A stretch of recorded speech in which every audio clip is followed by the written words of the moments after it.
Do you want to do the opening, or do you want me to do it? Do you want to do the hello there, or the well, hello?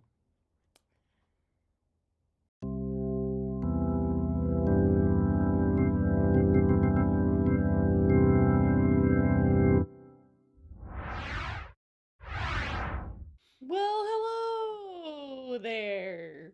Everybody, happy Everybody. October, Shocktober, Halloween season. As always at the KBVC, we are going through the Universal Classic Monster movies. And this Halloween season, we are doing the Frankenstein Legacy Collection. And today's movie, we're doing The Bride of Frankenstein. And to join me for this one is the bride of the KBVC, the Missus.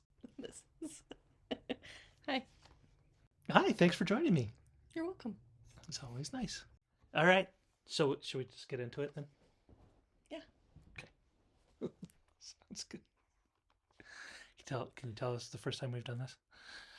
It's the Bride of Frankenstein today. And as always, a good cast is worth repeating.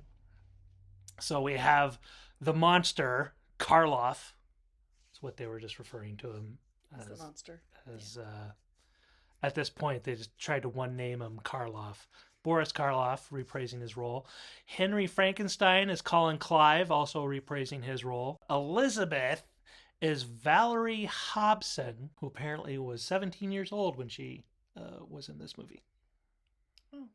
So she was, marrying Colin Clive, who was much older. Yeah, at least in his 30s. Dr. Pretorius is Ernest Thesiger. I think that's how that's pronounced. Mary Wollstonecraft Shelley is Elsa Lanchester. Wait, is that right? Lanchester? Lanchester? Yeah, Lanchester. Yep, not Lloyd. I don't know what his first name is. Lord Byron is Gavin Gordon. Percy Bysshe Shelley is Douglas Walton. Minnie, the maid, is played by Una O'Connor. Una O'Connor. Una O'Connor. Una O'Connor. Una O'Connor. I like it, but it's a little bit of a tongue twister. A little bit. The Burgomaster is E.E. Clive. And both Una and E.E. were in James Whale's previous movie, The Invisible Man. So they kind of got cast in this. The butler is Lucien Preville. Hermit is O.P. Heggie. O.P. Heggie. Dwight Fry returns as Carl. Reginald Barlow as Hans. Recast. Hans was the woodcutter from the first movie. Hans's wife, who we never saw in the first movie, was Mary Gordon. Shepherdess as Anne Darling.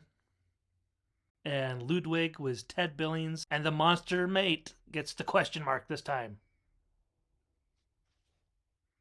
Is that the same? No, I don't know. Which way a question mark goes. I'll probably throw up a question mark, so it doesn't matter. Good idea. Yeah. And directed again by James Whale, who, even more so than the first movie, really put his stamp on this one. A lot of his own personality, I think. So the story. We get smoky credits. And, the monster's mate, question mark. They leave it as a question mark this time, probably because she was also billed as being Mary Shelley. Yeah. Can't put her name in the credits twice. No. Mm-mm. Heaven forbid. It opens up with Mary Shelley, and Byron on a dark and stormy night. And she's like knitting, and Byron's being all Byron-y, rolling his R's and talking very flowery, I think is... Flowery? With throwing adjectives in there as much as he can, and he's being extra. And he's like, how could something as horrible as Frankenstein be thought of as this beautiful girl sitting here, kind of thing. How did that come out of your mind? Kind of. It was a weird line. I wish I could remember it, but it's like plain and borrowed, or something start with a B, some alliteration going on. And it was nice enough for Byron to recap the first movie for us. Yeah. And he hits all the, we cut back to the scenes from the first movie. There is a shot of Frankenstein choking somebody, but I didn't recognize the person he was choking. It might have been like the last villager he gets before taking Frankenstein to the windmill. And once again, I referred to the monster or the creature as Frankenstein instead of calling him The monster. the monster Or Frankenstein's monster. or Frankenstein's monster. Yeah. Part of the problem, guys. That's right. I know. But Shelley's, Mary Wollstonecraft. Is it Wollstonecraft? Doesn't matter. Wollstonecraft. It does matter. Shelley is talking about. That's not the whole story. Let me tell you the rest of the story. And it goes into the Bride of Frankenstein, which starts off like the same night. The windmill is burning down, or has burned down, and they're taking Colin Clive home, or they load him up in the trailer to take him home. Cart. Wagon, cart, to take him home. And this is where we first started to see the recasting at work, because the burgomaster is no longer whatever his name, Lionel Belmore. It's not him anymore. It's E.E. Clive, but it's the same character. And, the woodcutter has also been recast as somebody else. So when we come along to Elizabeth being recast, we're already recasted. Already used to being parts being recasted. One thing that I thought was kind of funny about this part was that everybody seemed to know what was going on. It was like everybody knew that it was Frankenstein's monster, went on a killing spree, and that they burned him inside the windmill, and that, Frankenstein made him from the parts of dead men. Yeah. Most of this is given us by Una, who is Frankenstein's maid, so maybe she heard most of it from in-house. You know who we didn't hear anything from? Who? Frankenstein's father or grandfather? The late Baron Frankenstein? The late Baron Frankenstein? Not yet. He's just not around. Must have been too much of a shock for him, and he that last drink that he had at the end of the first movie of his great grandma's wine, or aunt, whoever it was potent. It was potent, and he was, had to lay down for a little bit. Yeah. Which is funny, because I don't think at the end of the last movie people knew that it was Frankenstein's monster. It was just some crazed lunatic that was running around the thing. Because honestly, they don't get a very good look at him in the first movie, really. No. So they wouldn't know it, but now everybody knows it. Why? Because the audience knows it, so they know it too. Is that how that works? I guess so. So everybody leaves except for Una O'Connor and the woodcutter and his wife, who have been named Hans and Hans's wife. And he's all like, I gotta see the dead monster myself. And she's all like, no, don't go, honey, don't go. And he's like, no, I'm gonna go. And then in typical stubborn male fashion, he falls down into the pit of the burning well, which there was a big hole and then water at the bottom. So maybe what happened to the sulfur? That's the next movie. Oh, is it?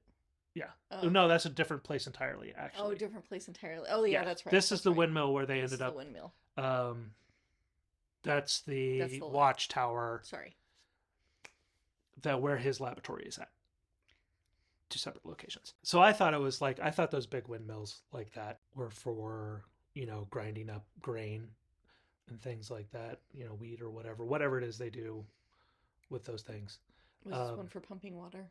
It might have been just like a pumping water windmill. Yeah. And since it was old country, they had the big, huge. Open up the blinds to get a little extra light, and now I've got spots on my face. I've got an eye light. Oh, yeah. Dramatic. Now I see it. Then the woodcutter collapsed into the... and of course, Frankenstein's monster, the creature, comes up from the water, grabs him, I think he kind of chokes him, but then he ends up just doing what he did with poor Maria, except this time he held the woodcutter underneath the. He holds him down. Yeah, he kills him, drowns him, just like his poor daughter. And the wife, of course, is reaching down to help her husband back up out of the pit, and she's not looking. I don't know, maybe she's holding on to something and she wants to pay attention to what she's holding on to with her other hand to brace herself. She's reaching her hand down to get it, and the creature grabs the hand and she pulls him up, and then it's like, oh no, it's the creature. And he's all like, don't yell at me, and threw her in the back in the hole. Mm-hmm. So now all of Maria's family's dead. She bonks her head or something and is probably drowned also in the water. One could assume. But we're not done at the mill yet, because we got to get one big shriek from Uno O'Connor as the monster comes up to her, and she does her patented shriek. I don't know how else to put it other than. It's a shriek. And scream, but a shriek. And then shrieks her way all the way to. She goes shriek, shriek, shriek all the way back to the house. Kind of like, all the way home. All the way home. There we go. She goes shriek, shriek, shriek all the way home. All the way home. So that brings us to Elizabeth, which apparently Mae Clarke was too sick to reprise her role as Elizabeth.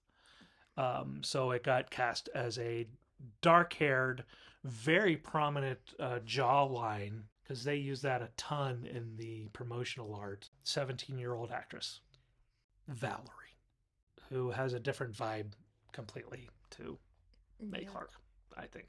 And then they're doing some more what they call it, retcon, where they change how things were from one maybe to the other one. Continuity blasting, where they now live in a castle that you cross, she crosses a bridge to get to. Yeah. I say she is because there's a shot of Una running across the bridge. Whereas in, the last movie, Baron Frankenstein opens the window, looks out the window, and then there's the town right there and the townsfolk. Right there. And it's just like, it's like he has a house right at the, right off Main Street, basically. And now you've got a moat and a castle or a castle. Yeah. Which, this castle is very nicely, they redid it a lot from the first movie. The first movie basically had 2 rooms and a hallway and a couple, like a basement and a cellar. That's all you ever saw. And it was very ornate, very manor house type. Whereas this was a castle with vaulted ceilings, archways, not flying buttresses, kind of thing. And everything is I think everything's on the left side of the house. Screen left. So you don't. Before it was like here, hallway, bedroom. And I think the bedroom and the study are like right next to each other now. I could be wrong. And we see Henry. He's, alive and well in his bed, and he starts ranting about the creature or how it could have worked. I don't know if this is where they start putting all the blame on poor Fritz. I think that might be the next movie. Yeah, I don't remember the blame being put on Fritz.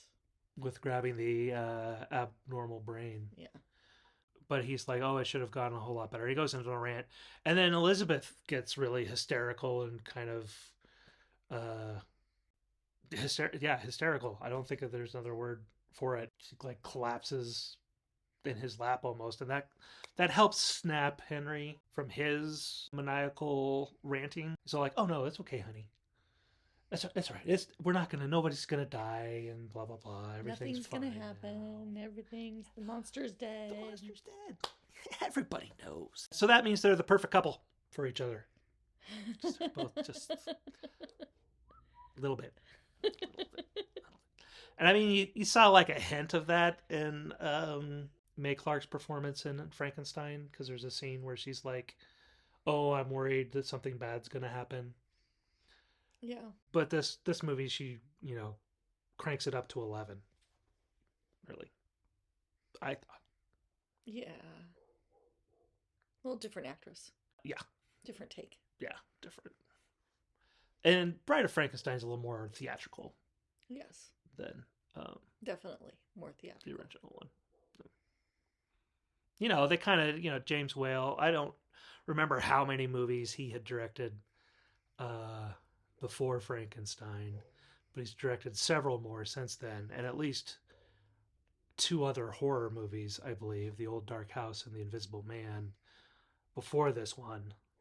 Um, so, he had three horror movies under his belt, and Had a better idea of what he was doing, yeah, I think maybe, a little better or a feel, little bit or more experience doing that yeah, genre. so it could be a little more extra, than Yeah. a little more theatrical than just trying to get the bare bones of the story, which was what the first one almost feels like. Yeah. Okay, and then when enters Dr. Pretorius. What do you think of Dr. Pretorius? Who's Dr. Pretorius? Dr. Pretorius is the. Pretorius. Huh? I was checking. I don't know if that's spelled right. Pretorius. I'm pretty sure it's Pretorius. And it says my name is, because they say it like 5 times in that one scene. So Una O'Connor's like, what's your name? Pretorius. Dr. Pretorius. Dr. Pretorius. What was that name again? Pretorius. Pretorius.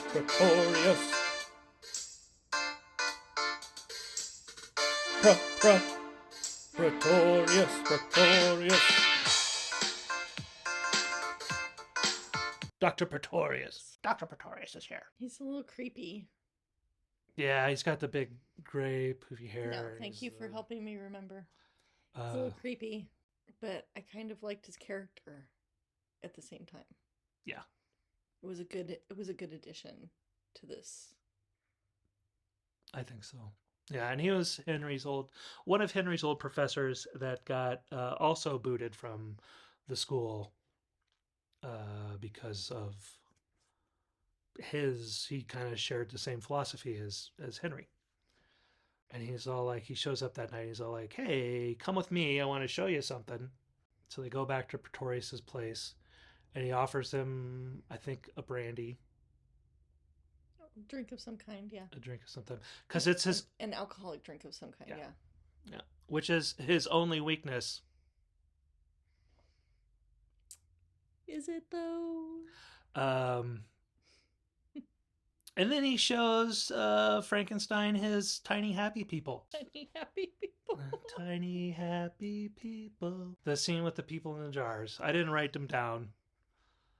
You'll have to watch the movie to see all the jars with the tiny... He made these living creatures out of cells, apparently. Yeah. I think that was the idea. They're all a little tiny, and they all have minds of their own, kind of. It's a king and a queen. Queen and a king, and a bishop. And a bishop and a ballerina. A ballerina, and a devil. Oh, you're right, the devil. Which he says looks kind of like him. So I was trying to listen to the commentary, and I'm pretty sure they said that he played both parts. But I don't know if that's true or not. But I'm thinking that it is. And then there's like a mermaid and a baby, yep. But they don't really show those two. Yeah. So I don't know if they felt when they were editing it that the special effects didn't work, or they're like, you're just going too far on this subject. Because the king breaks out of his bottle, and because they're like to break into the queen. Yeah, because they got the bottles, and then they've got paper with a rubber band around them on the top. No air holes. So Well, it's paper, you know. Yeah. Anyway, so he breaks out to try to get the queen, and he picks him up with the pinchers. And he tries to convince Frankenstein to make another monster, or with both of them combined, his method and Frankenstein's method, Pretorius and Frankenstein together, and make another man or another creature. Mm-hmm. Better. And I don't know if either of them separately. Yeah, I don't know if at this point they're talking about making a female or not. I can't remember. I thought it came in pretty early. Pretty early into the thing. So it could have been like, it was like, you made a man. Now let's make a woman. Are you going to cut out us drinking? Probably. Good. Except a couple times I drank while you were talking, so you can't. Okay, and so then it cuts to the monster in the woods in this beautiful, obviously on a stage, a sound stage, woods that's got huge telephone pole trees, meaning that they're just trunks with no branches. And then it's a painted backdrop, and pretty much like what the end of the first movie was like. And before, I always thought that looked really fake. It's like trees don't grow like that. Oh. Hmm. And then we did a trip to Germany, and we went past was it the Black Forest? Was it actually? We were near the Black Forest, yeah. And then So, yeah. looked from the road to the trees, and it was It's all just all like, trunks. it's all trunks. About 20 feet up in the air was when the branches Mhm. started going. I was like, oh wow, that Or are you talking about when we went to Frankenstein's castle? castle. Or was it when we were It was during that trip, during somewhere? that drive Yeah, somewhere. I think we skirted the Black Forest at some point. But yeah, I don't think where Frankenstein's castle is in the Black Forest. Yeah. And then I should say, when we were in Germany, we went and visited the castle that inspired Mary Shelley to write.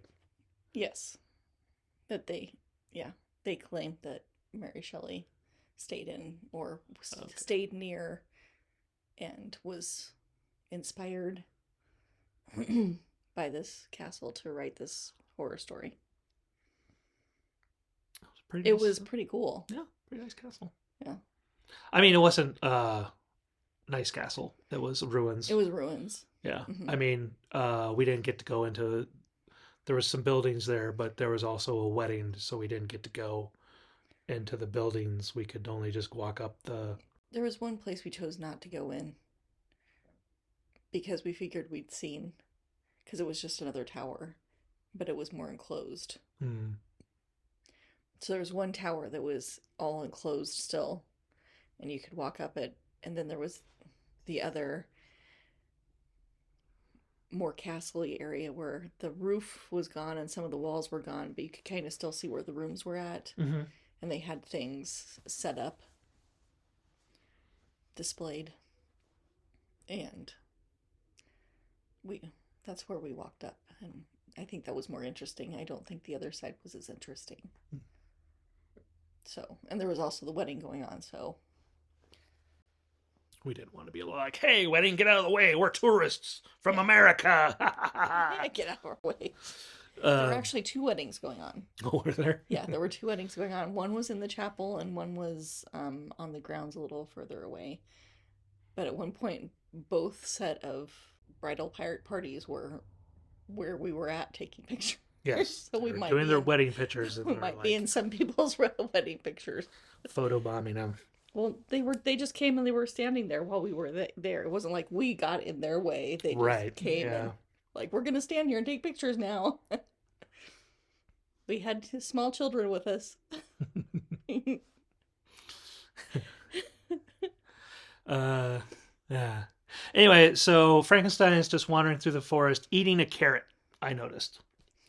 Oh, So yeah. he pulled a carrot out of the ground and started chomping on it, Oh, that's right. which, as far as I can tell, I think that's the only food he's ever eaten. well, he eats some bread. Oh, that's true. That's right. So bread and carrots. So as far as we know, Frankenstein's creature is a vegetarian. Yeah. And he comes upon a little small pond, and there's a shepherdess up above on a cliff. And he's all like, hey, no, get down, get away, hey. And she's like, ah, monster, and falls into the water. He jumps in and saves her, Yeah. pulls her out of the water. Uh, Sorry. That part made me laugh because it was like, why couldn't he be saved, jumped in the water and saved the little girl? because he didn't know how to swim until he fell down in the hole. Aha. He didn't understand water until Okay, that makes until more he was sense. being burned alive, and then fell into water, and it saved him from being burned alive. Okay, that makes sense. Sort of. I don't know. Yeah. So, but I think it was a direct relation to the fact, like, oh, last time I saw somebody fall into water, besides the two that I killed, It's those two. on purpose. The first one was an accident. It's like, oh, hey, if you accidentally fall in water, you're going to die. So I think he jumped in there to save her because of what happened to Maria, personally. And of course, she freaks out about it. And passes out. No, she's screaming her head off. Oh, I thought she passed out. And he's all like, no, no. He's like covering her mouth. And stop screaming. And like 2 hunters come along and start shooting him. And then like I think the whole mob shows up. Creature captured and imprisoned. And, By a mob. By a mob. By an angry mob. The mob or a mob? It's a small town. I think they only have one mob. Oh, the mob? No, just a mob. An angry mob. Pitchforks. No torches this time. No torches. Just pitchforks. It's daylight. You don't need them. Yeah. And then they tie him up to a cut down tree. I guess. I was going to say a telephone pole, but it's one of the trees. And then throw him in a cart tied up to this big pole. So they tie him up to the pole. Then they lift the pole up so it goes like this and falls into the cart. And it was this big, a lot of the special features and like the commentary and stuff talk about how that's a Christ-like image. Because he's like tied up like this. Yeah. People are poking sticks in his side. And it falls down there. And they take him to the prison. And it's the classic shot, I think, of Frankenstein sitting in the chair. For some reason, in the local jailhouse, they have a dungeon. And you can go down the dungeon, and then there's this huge chair built for a very giant large chair. Man with big chains. Just in case. And stuff. Just in case. Yeah. You happen to have a giant man that needs to be arrested. Just in case. You never know. It is Middle Eastern Europe-ish, wherever, in 19, 30 something. Sorry. There's also a lot of talk about the timeline of, what's going on in the area that they are and what the actual time is. Because you got people driving around no, they're not driving around in anything. They're riding horses and carriages and stuff like that. And yet you still have electricity and all the women are dressed in the latest fashions. Yeah. Well, not all the women. The main woman is, dressed in. Because the villagers are all dressed like quaint town folks from... like Germany or Hungary or... traditional costumes. Lederhosen and... I can't remember what the dress is called. The German women and girls wear. It has a name. We'll look it up and put it right here. And Una's there cackling at the monster or the police, whatever. She does cackle. From up above. There's a nice window, street level window that the people can look down on the dungeon to, and the police are like, get out of here, come on. And no sooner does the burgomaster say that everything's fine, the guy's been captured, nothing will go wrong now, everyone go back to their normal lives. Then the creature escapes and breaks out and goes on a huge rampage. The first thing that I found really funny was as he comes out of the jail cell, not the jail cell, but the prison, whatever, the building. He's coming up the street.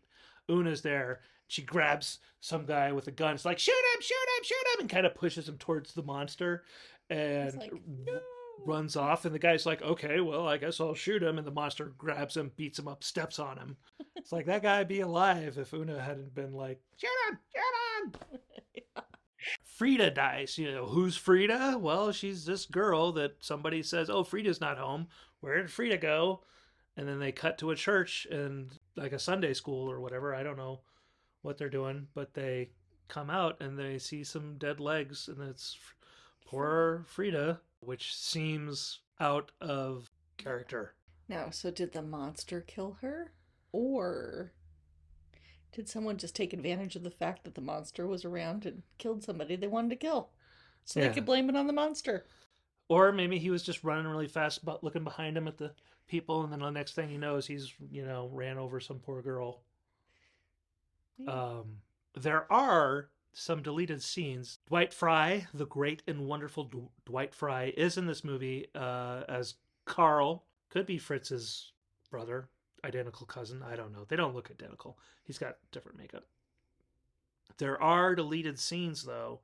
His character was supposed to be bigger, and I think he actually killed somebody and blamed it on the monster in those scenes, if I'm understanding something to that effect. Yeah. Because then there's two more people dead, one in their house and one upstairs in the bedroom, I guess, man and wife. No, you don't see the monster attack these people. It's always just after they're dead. Yeah.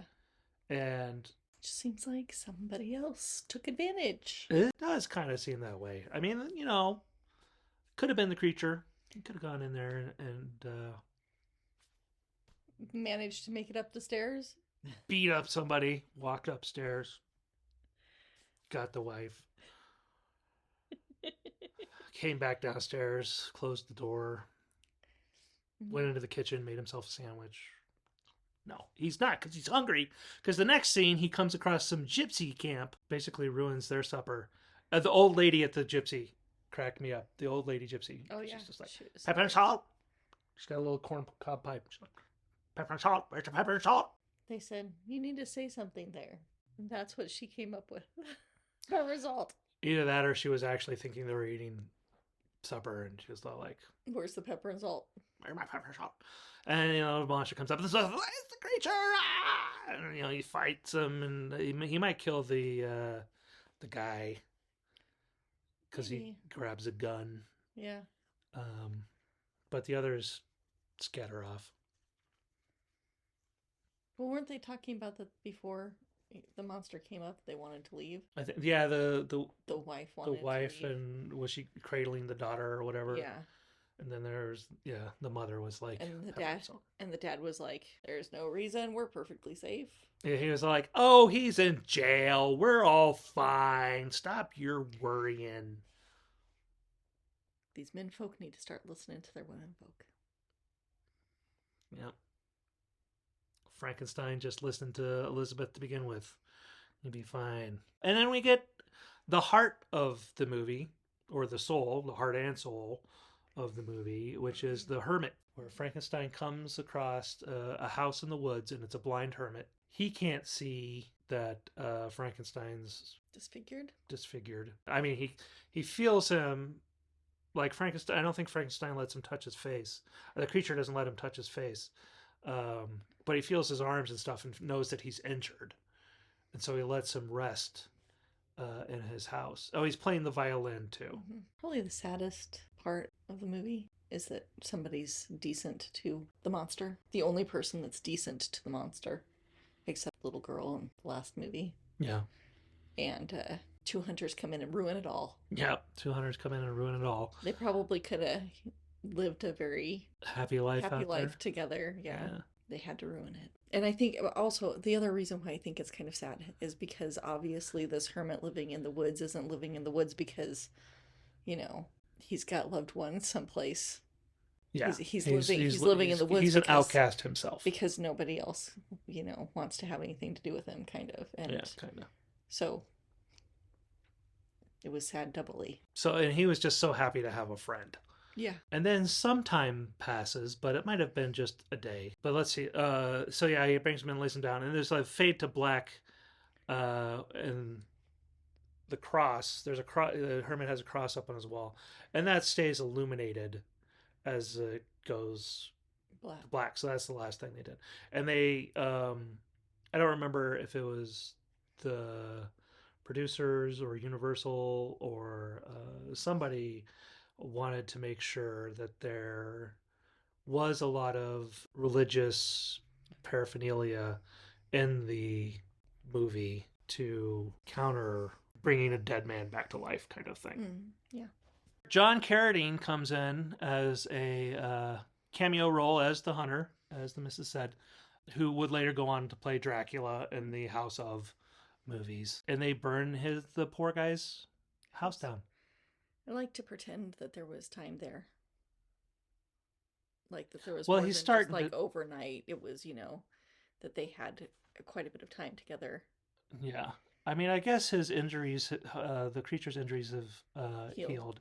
He's learning words. Hmm. He can speak now. And Uh, manners. and manners. Yeah, he knows that bread is good and wine is good. And, well, he's been told that smoking is good. But it's not, kids. Still thinks fire is bad. Yeah. Even though that's how you light your cigars. And that playing music is good. Yeah. Playing music is good. And this is where, not John Carradine, I think, but the other guy was all like, it's that monster that Frankenstein made out of dead human parts. And so I think this is how he learns his creation. I don't think he may have known that before necessarily. Yeah. I don't know. If you look at your arm and you're like, oh, I've got stitches there and I've got bolts sticking out of my neck. No one else seems to. But you know how that happened? No. No. Yeah. No. Because it comes out later. Anyway, and so when they run, Frankenstein's back out in the woods, and he runs into schoolgirls coming home on a lane. The only reason I bring that up is because the actress who played Maria in the first movie, and this is like 5 years difference. I probably didn't write down when Bride of Frankenstein was, but I think it's 5 years between the two movies. Little Maria, she is the first girl in the line of girls. So she's actually alive, people, now that her parents are dead. Or her twin sister is an orphan. An orphan. Going to school. Okay, so then Frankenstein the creature goes through a cemetery. And you see all the stuff, and like again, there's a huge Jesus on the cross. There's going to be a scene where the creature saw that and was like, "Oh my gosh, that's terrible. Let me help you down from there," not realizing that it was a fake person. Apparently, that was too much for the censors. Oh, and that was be a sacrilege to take Jesus off the cross, and I thought but that would have been a nice touch. I thought. Yeah. But instead, he finds a statue of a bishop and shoves him down on the ground, breaking his head off. But that's okay, according to the 1935 censors, 36 censors. And then he goes down into a crypt. From there, he goes down into a crypt, and it's this huge room of a crypt. It goes back, and it's got several like places that it's like a catacombs. Yeah.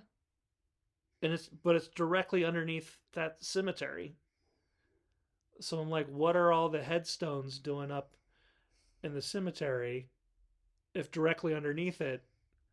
I mean, do they have to go down 10 feet to get to the crypt so they can bury people 6 feet above?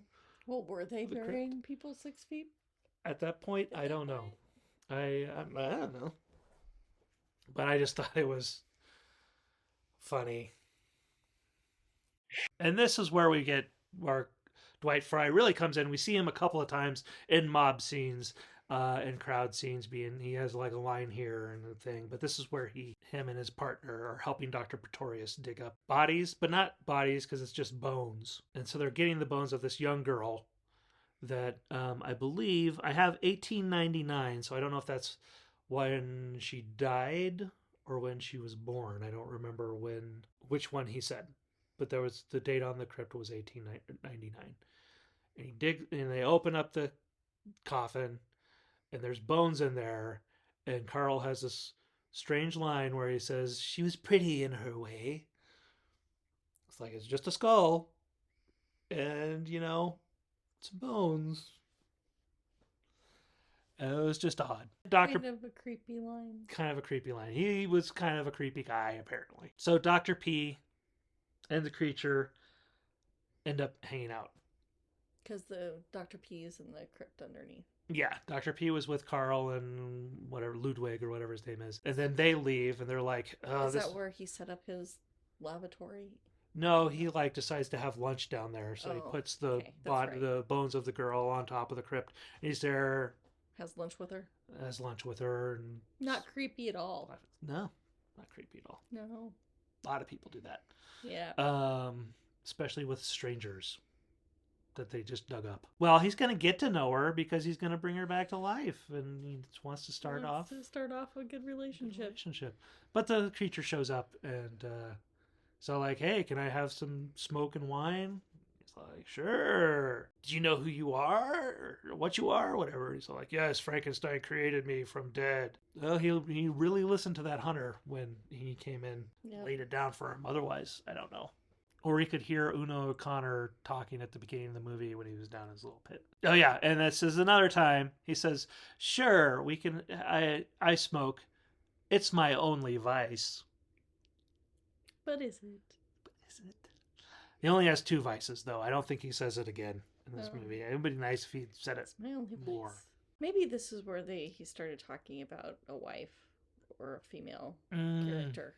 Yeah, well, definitely at this point, the creature I think was like, "Make another like me," and Pretorius was like, "No, a mate or a bride or whatever it was." And he's all like, "Oh, okay, cool." Send Dr. P away is my note there. So Dr. Pretorius shows back up at the house at the Frankenstein castle. And in between the time of the last time we saw Henry Frankenstein and his bride to be, the Baron died and they got married. So who knows how long? Not more than a couple of days have passed. The creature does seem a little more articulate than he was before. Yeah. So maybe him and Pretorius have been hanging out at the crypt, talking. Did the creature get to see the tiny people? I don't know. So he shows back up at the house. Yeah, and then so he brings the creature. Pretorius is like, I've got a new assistant. Brings the creature in. Frankenstein, Henry, he freaks out at the sight of the creature. He's like, take him away, take him away. I don't want to see him, kind of thing. That's just got to make the creature feel bad. Mm-hmm. But he just doesn't want anything to do with it. It's always like, so I don't know if he's just saddened by it not working exactly how he wanted it to, or what. Yeah. So the creature leaves, but Dr. Pretorius has this nice creepy line where he's like, now, as he closes the door on the creature, and the creature goes and kidnaps Elizabeth so they can blackmail Frankenstein into helping them create a mate. What's the creepy line that he says? Now. Oh, just now? He just says now. Like he had it all planned out. He's like, he's not going to agree. When I close this door, and if I say now, that means you go kidnap his bride and take him up to this cave in the hills that we already have prepared. So we make it back to the watchtower. We're back in the laboratory, and we are creating things. And now the major thing that seems to be the major hurdle for creating the bride is a heart. Mm. And I keep talking about the heart and the beating, and I think even Pretorius has some line where it's like, it's the most complex organ in the human body. And I think the brain's a little more complicated. And Frankenstein didn't have this problem when he made the first creature. I thought that's what he was arguing, was that because the creature didn't have a good heart, it couldn't be good. It Maybe. didn't have anything to do with the brain. I thought it was the brain the whole time. Well, what do I know? Anyway, so they call Carl and say, this heart's no good. We need another heart. And the Pretorius is all like, go check your friend at the sudden accident hospital or sudden accident morgue or whatever. And he's like, sure. And Colin Clive's like, there's always sudden accidents happening. He's like trying to convince himself that, no, these people aren't going and murdering the people I need for the parts. There's been a sudden accident. Yep, there's been a sudden. It's very fresh.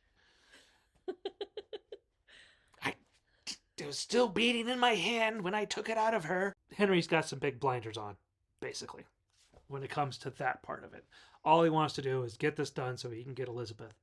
And they do a telephone call to Elizabeth. And it's like this huge telephone. Huge telephone. And it was wired. It was, I'd say it was like those old the first cell phones, which were like a brick. But this is, you had the brick was a box and you had the phone there and it's a wired thing. Anyway, that was kind of fun. Because it's this weird anachronistic universal monster universe where you've got telephones and people riding around and riding horses and carts places. And then it's another dark and stormy night, and I think something I found very funny was the release the kites.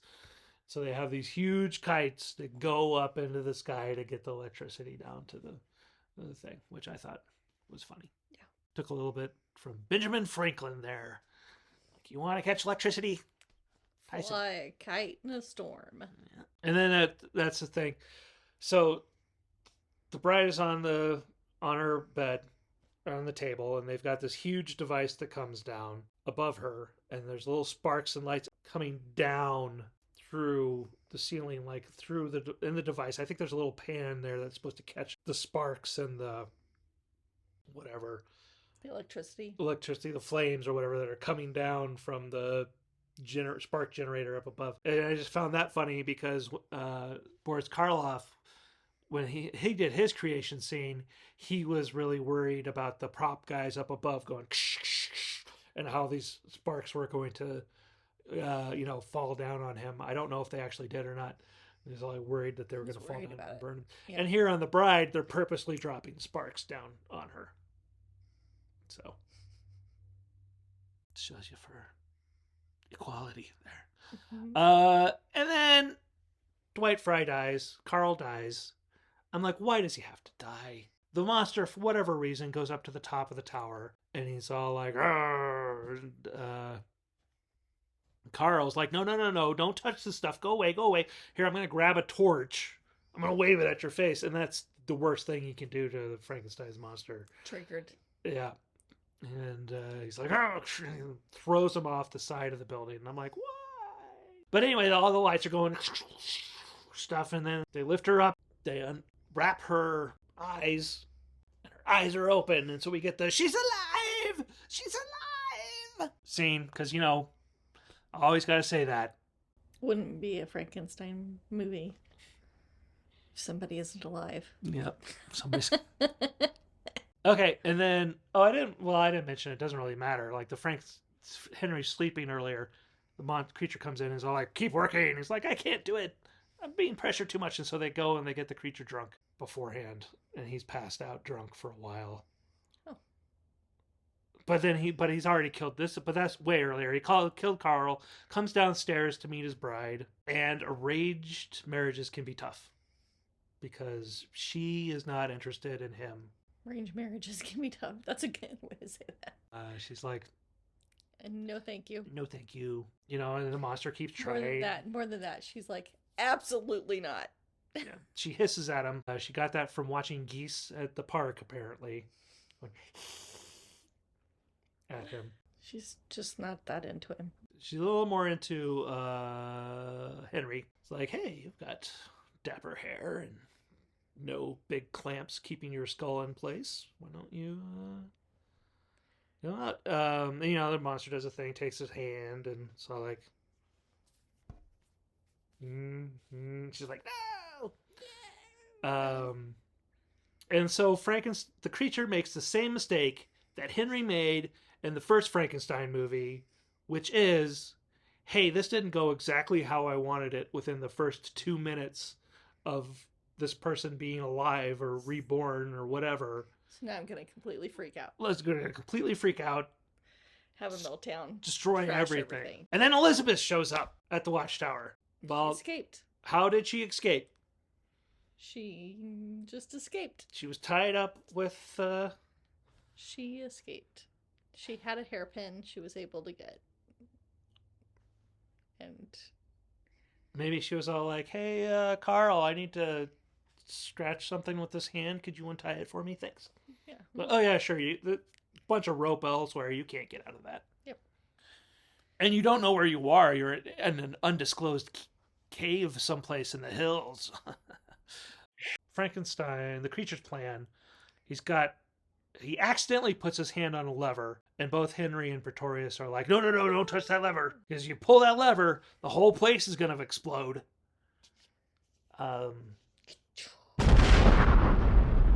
And at this point, Elizabeth has reached the door. Door is locked. She can't get in. She's reaching it because we all know how much Henry Frankenstein loves to lock doors behind him. Remember that from the first movie? Go watch that video. It's just she's reaching out and she says like, "No, go away, go away." That's all he ever says is, "No, go away, go away." And the creature lets him go. So like, "No, you live." Dr. Pretorius says, "You stay. We Sorry. belong dead." Why do you think he let the Frankenstein go? So they could have Son of Frankenstein. Wait, you guys haven't had kids yet? Oh, okay, wait. Yeah, you better go. So we can have more sequels without you. I don't know. Because he liked Elizabeth. Maybe. I mean, Henry did make him a bride. Like, sure, he had to coerce him. It didn't work out. But was that Henry's fault? I don't know. Dr. Pretorius? Pretorius. Dr. Pretorius's fault. Yeah. Mm-hmm. We're going to blame him. I mean, I agree with him that Dr. Pretorius should die. For whatever reason. Because, I don't know. Should creepy people die? Or just be thrown into prison? I don't know. It's a horror movie, so my philosophy, well, he's not really a jerk. So he was manipulative. Yeah. Kind of blackmailed. Not kind Yeah, of. He blackmailed Dr. Frankenstein into doing what he wanted. He did orchestrate a blackmail and then hired a known killer to go kill people for parts. It was a little step up from grave digging. Yeah. And so Frankenstein, the creature, pulls the lever. Whole watchtower blows up. Massive explosion. Blows up real good. Elizabeth and Frankenstein run down the stairs and away. Yeah. They escape. The bride doesn't know what's going on. All she does is hissing all the way. I don't know why she didn't try and follow Henry out. Well, she can't walk that well yet. Oh, that's true. She's a little wobbly on her new legs. You know how it is when you've just come back from the dead. Yeah. And she doesn't... What do they do for her? They don't dress her. They put a gown on her. Well, they have like a sheet almost that has like a hole cut in it that they throw on top of her because she's still got her wrappings on underneath. He didn't think it through. There are no ladies there and lady in waiting to help get her dressed into a outfit like old Frankie M from the first movie. And that's where it ends. Sunset. Not really sunset. It's a Universal picture. Yeah. And that's The Bride of Frankenstein. Considered one of the best sequels ever made. Yeah. And very entertaining movie. A little more in ways it's a little more entertaining than the first movie. In other ways it's a little more serious, a little more silly than the first movie. There's more emotion throughout, I think. And I think it does the thing that I think a lot of good horror sequels do, which is continue immediately after the last horror movie started. Yeah. Good movie. Special features. She's alive! Creating The Bride of Frankenstein. The Bride of Frankenstein Archive, which is a photo gallery with potato chips and animal crackers. Yeah, the same thing as the first one. It's got sound and music over them. Audio commentary with Scott McQueen. Let's see, 21 Dead tried to 10? That's what you wrote. That's what I wrote. I didn't listen to the audio commentary, so... Yeah, I think there were supposed to be 21 deaths in total, and they brought it down to 10, but I don't think there was even 10 deaths. They tried to get it to 10, maybe? Yeah. Didn't remove Bridge because he had to talk. Some good notes I took. In his mouth? Oh, yeah, because he had the... Mm-hmm. In the first movie, he removed his bridge so he could suck in his cheek. So he could, yeah. But then he was talking in this movie, so they didn't remove the bridge. Mm-hmm. So he didn't have but they still put like the little dark mark on there. But so his face wasn't as thin. His face wasn't as thin, and he wasn't actively having to suck in all the time. Yeah, so that would have been a little bit more comfortable for him. Not having to do.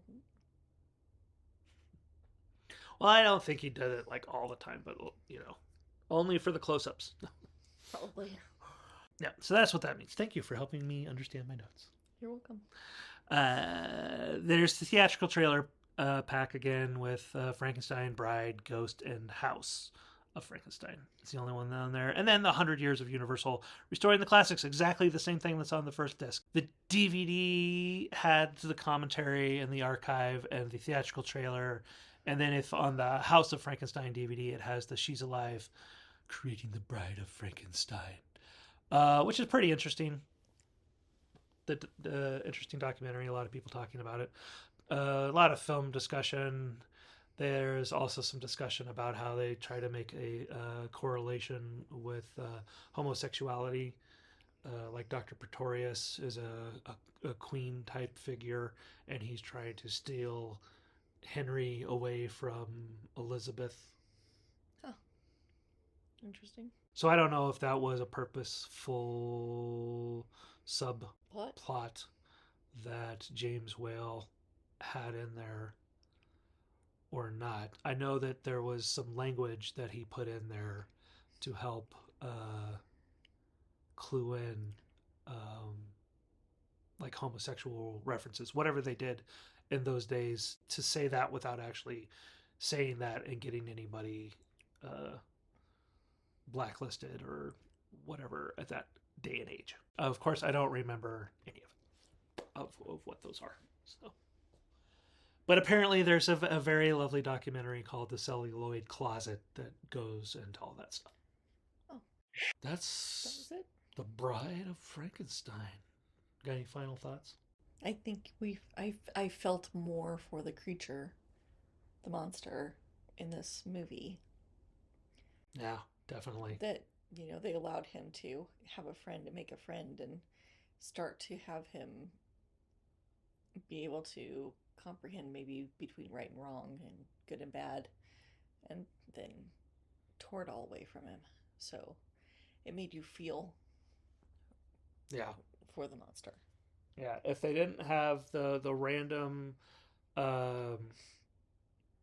dead girl or the married couple, everything else is misunderstandings, or I wouldn't say justifiable homicide, but he was either defending himself or just angry because of people attacking him.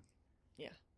Kind of thing. And I guess, if somebody burned a building I was in and I had to climb out of a pit, I would drown the people who did that. Maybe I wouldn't. I don't know. Hopefully I'm never put in that situation. You might be angry.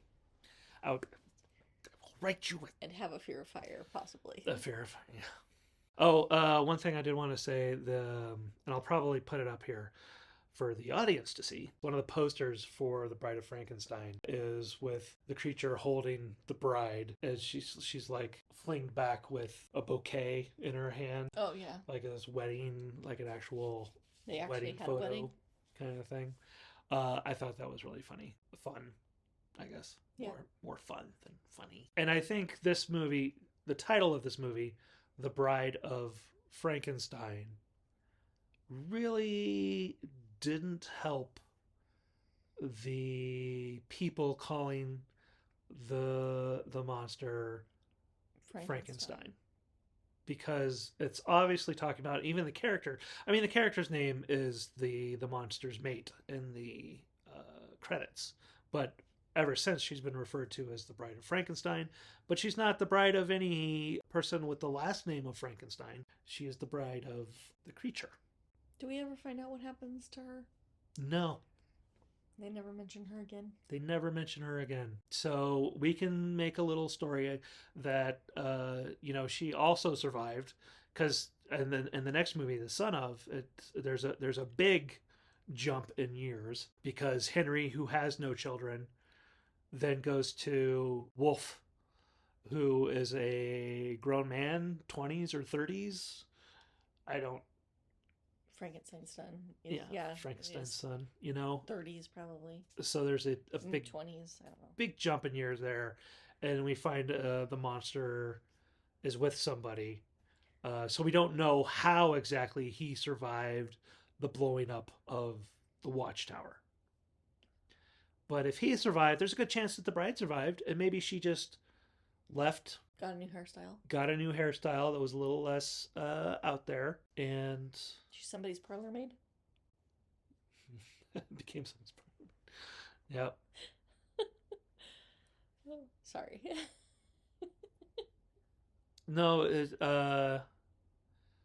was that the last thing we watched? No, became somebody's nanny. Nanny. Yeah. In London during the 1920s. No, wait, that wasn't. That was earlier than that, right? Or of course, the actress Elsa Lanchester was the first nanny in Mary Poppins. Yeah. That's what we're referring to for those not in the know. So maybe, maybe she did. Just, Maybe that's why she wasn't a very good nanny. No, she couldn't relate to kids. She's like, I don't know what goes on at that stage. For me, I was a full-grown adult with monster abilities. Actually, they don't show any of that. We have no idea what her abilities are. But it is pretty amazing, the longevity of the bride. It's all to the design of the creature, probably done by Jack Pierce, because she's only in it for like 5 minutes. Yeah. All she does is like hiss and stumble around, but she makes such a big impact that, she's, on the cover. She makes it on the cover of the box with the rest of them. And I don't know, if that's because she's the only A-level universal monster or not. But I mean, even on the back there, the Invisible Man doesn't make the cut, but she does. Trying to bring in their female audience. Probably not. I don't know. I don't think they were worried about their female audience. I think they were just trying to make movies. Mm-hmm. They probably thought they were all for kids going to the dime stores. Okay, so that's it for the Bride of Frankenstein. Hopefully I'll get the Son of Frankenstein out this Halloween season. Not getting through the whole legacy this year, though, unfortunately. Sorry. But I want to thank my special guest star, the Missus, for joining me. Thanks for having me. Thanks for watching the movie with me and then talking about it with me. You're welcome. I feel like I talked mostly, but that's okay. You had some good points in there. It's nice to get a female perspective. Thanks. Instead of just, fat white guy with a beard. I should have my own podcast. Fat white guy with a beard. Watch a movie. Watch a movie. It's going to be like every other podcast out there that's about movies. No, that's not true. There's plenty of variety and in podcasting. I'm babbling. This is what happens every time I try to finish a video. I babble until I finally just give up. Thanks for joining us. See you next time. I don't know what your outro is. That's my problem. I don't have an outro for this one. That is the problem. This is the KBVC. We'll catch you. We're ejecting the disc and saying bye-bye. No, I don't know. We'll just say bye-bye now.